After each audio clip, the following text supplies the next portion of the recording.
family trying to shield themselves are the Jackman Overlanders from suburban North London. So how many games of football will you guys They might not be thought for a long time. Dad Ben ironically works in crisis management, And why do you have to wash your hands? while Mum Alana is a fundraising consultant for charities.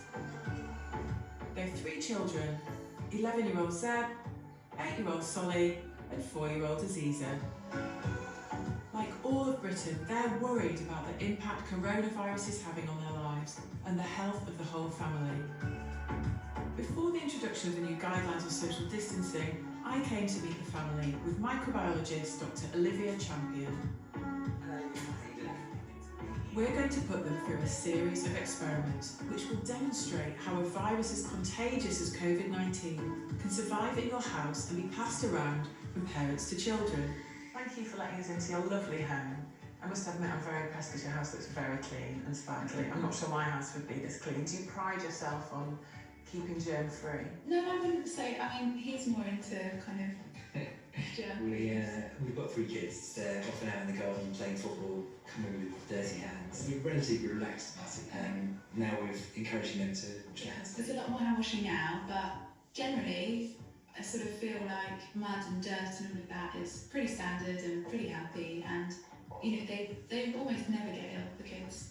So far so good. So we've come here today to your lovely home because we really want to demonstrate if the virus were to enter into the home, how that might spread around. So Olivia, tell us a little bit more about what we've got planned. Okay, so we're going to do some experiments where we're going to actually use a dye that will simulate the virus. So we can look at how the virus could be transmitted around your home if you came into contact with it on your hands. And so we will be able to monitor the transmission of that dye throughout your home using UV lights, so we can actually see where that virus could potentially have been transmitted.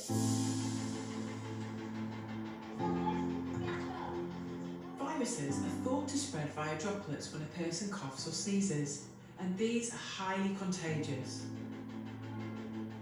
If they cough or sneeze into their hands, and those droplets are on their hands, and they then hold something like a door handle or press a light switch, those droplets can be passed with the virus in them onto those surfaces, and therefore if somebody was to touch that surface, the virus could be passed to their hands, and if they then touch their faces and the virus enters through their mouth or through their eyes, then they can be infected in that way. Right guys, are we ready for a bit of an experiment? Yeah?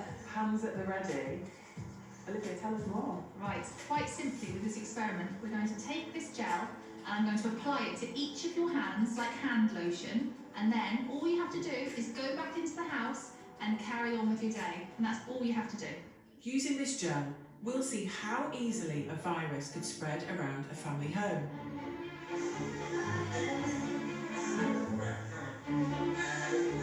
We've left the family to get on with their weekend fun, but our cameras are following their every move. Remember, the gel is simulating a virus, and the main way people contract it is from hand to mouth or hand to eyes or nose.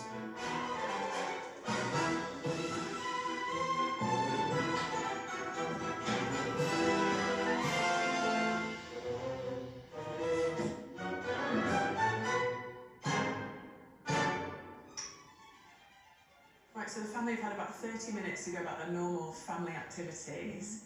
I'm really keen to see where the prints are, you know, where their hands have touched. Right, should we have a look? Yeah, So here we are. turn on the torch. Oh, Yes. Look at that. It's absolutely coated in it. Yeah, so if that was virus and they touched this door handle, then the virus particles from their hands would have transferred onto the door handle. So I can actually see already on the fridge door we've got a smearing there. Yeah, look at that. I mean, the concerning thing for me there is that you come into the kitchen, you want to make some food, you've already washed your hands, and then you put your hand on the door, and then you've recontaminated them. So we're dependent on everybody to wash their hands, because if one person is washing their hands, like you said, and doing a really good job of removing the virus from their hands, that's great, but if somebody else hasn't washed their hands, then you'll just pick it up again.